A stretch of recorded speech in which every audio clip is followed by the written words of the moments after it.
65 Gamer Guy here with an update on the 70 Cougar. We got the front fender extensions on with the aluminum trim. I'm still waiting for some clips for the ones that go on the hood.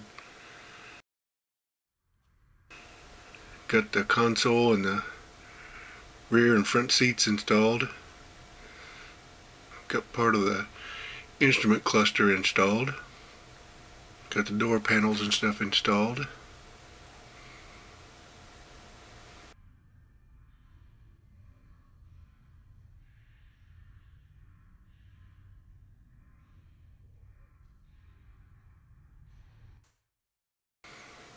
This is looking at it from the driver's side.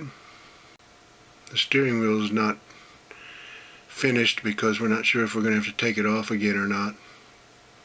The front end's going to have to be aligned and everything, but it's starting to look like a finished car finally.